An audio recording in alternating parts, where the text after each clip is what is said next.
All right, I want to start by welcoming all of you, Hononegah, Algebra 1. This is section 9.1, day 3. Um, Also, I want to say to all of you, appreciate all of you guys being flexible. You should be checking your email and trying to keep up with the information as best you can. If you do have any questions, please feel free to contact your teacher. They'd be more than happy to answer any of those, and hopefully the video here will be self-sufficient, able to understand the material and be able to do the homework assignments then based on this. So here we go. We're looking at fractions today, fractions and radicals. And the basic thing that you have to remember is anytime you have a fraction under a radical is that you can't have a radical in the denominator. And so there's kind of a basic step as you go through this is what you should be looking for. So the first thing, if I have a fraction with a radical, is I want to break it up into the square root of the top and the square root of the bottom. So you're going to take the square root of the numerator and the square root of the denominator. Then I want to simplify. So if they are perfect square roots, meaning the square root of 4 or 9, 25, 36, so on, dot, dot, dot, then I should go ahead and do that. So the square root of 4 is 2, and the square root of 9 is 3. And so if there's no radical left and there's nothing else that can be simplified, then I am done. So the very first question is just the square root of 4/9 would be 2/3. So the next one, square root of the top, square root of the numerator, square root of the denominator. Now the square root of 13 does not simplify. It is just the square root of 13, and the square root of 100 is 10. And so as long as you do not have a radical in the denominator and nothing else can be simplified, then you are done. So again, we're basically looking at the bottom of the fraction the most. Okay, the denominator cannot have a radical. So in the next one, you got the square root of 2, square root of 16. Again, the square root of 2 cannot be simplified, and the square root of 16 is perfect. It's 4.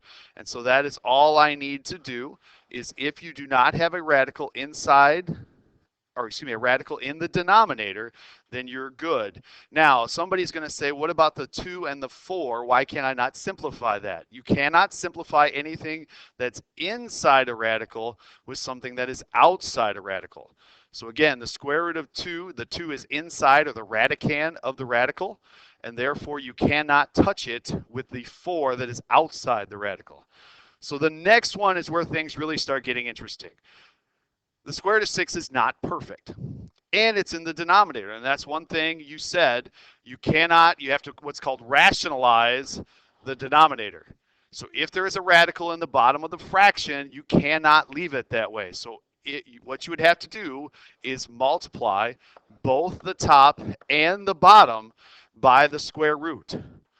So since the square root of 6 is what's on the bottom of the fraction in the denominator, I would need to multiply the top and the bottom by the square root of 6. Now I'm going to show my work here, and then I'm going to show you how some people are just going to skip a step. 7 times the square root of 6. Square root of 6 times the square root of 6 is technically the square root of 36, which will then be 6. Now, again, there's going to be people that are going to go straight from here, the square root of 6 times the square root of 6, and will automatically write that as 6 because that's how that's going to happen every single time. Anytime you multiply a square root times itself, it will always end up being the radicand. It will always end up being, so the square root of 6 times the square root of 6 is 6. Similarly, if you did the square root of 7 times the square root of 7, it would be 7. Or the square root of 11 times the square root of 11, you'd get 11. So again, just understand that if you are multiplying a square root times itself, you will always end up getting the radicand. All right, so the next one's got a little bit of twist to it. Square root of 4x squared and the square root of 5. Now, the square root of 4x squared is perfect. Square root of 4 is 2, and the square root of x squared is x. But I still have a square root of 5 on the bottom. I'm not allowed to have a square root in the denominator. So how do I get rid of the square root of the denominator? I multiply both the top and the bottom by the square root of 5. As I just talked about in my last question, square root of 5 times the square root of 5 would be 5. It's technically the square root of 25, which is 5. But again, a lot of people will skip that step because when you're taking a square root times itself, you will always get rid of the radical. Next one, and I'm going to move down here just a little bit, so you might see the screen move a little bit. Square root of 3 over the square root of 5a. I'm going to multiply both top and bottom by the square root of 5a. As we've been discussing, square root of 5a times the square root of 5a will be 5a. Square root of 3 times the square root of 5a will be the square root of 15a. You cannot simplify something that's inside a radical with something that is outside a radical, so I am done. So now we have a self question. I would hit pause and see if you can try to get it yourself, and then I will go ahead and do the question right now. Multiplying both top and bottom by the square root of 7. 5 times the square root of 7 on the top, just 7 on the bottom. So that is if you have a monomial radical in the bottom. So what happens if I have a binomial? What is a conjugate? Well, a conjugate is the same binomial, opposite sign. So if I had, I'm just going to give you an example, if I had 2 plus the square root of 3, the conjugate would be 2 minus the square root of 3. So again, the conjugate is the same binomial with the opposite sign. So if you have a fraction in which the denominator is a binomial, so in this case you have 4 minus the square root of 3, what you're going to do is you're always going to multiply both the top and the bottom by the conjugate. Now, let's talk about the bottom. If you are multiplying by the conjugate, what's going to end up happening is the middle term will cancel. I'll show you this. 4 times 4 would be 16. A positive 4 square roots of 3. A negative 4 square roots of 3. And a negative square roots of 9. Notice, the inner and the outer will cancel. The last will always end up being a perfect square. Square root of 9 is 3.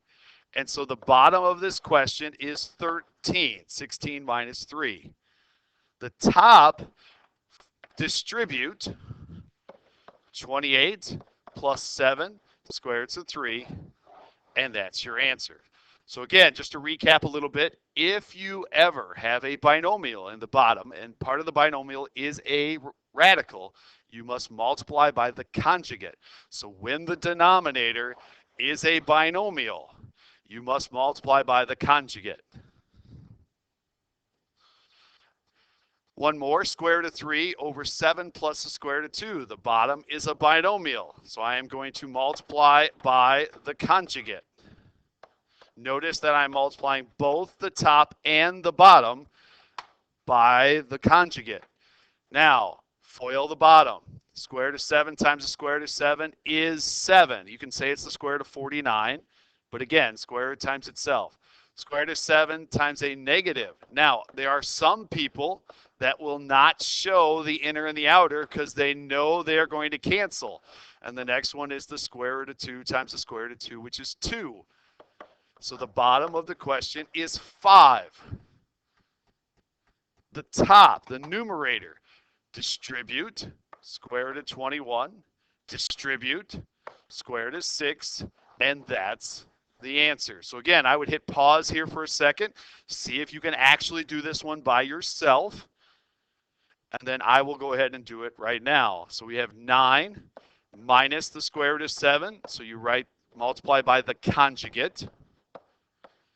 FOIL, and really all you're doing is the first and the last because the inner and the outer will cancel. So 81, and then the square root of 7 times the square root of 7 will be negative 7.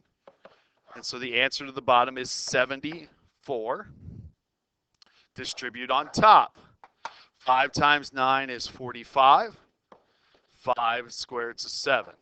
So again, the assignment for tomorrow, again, we're spreading this out a little bit.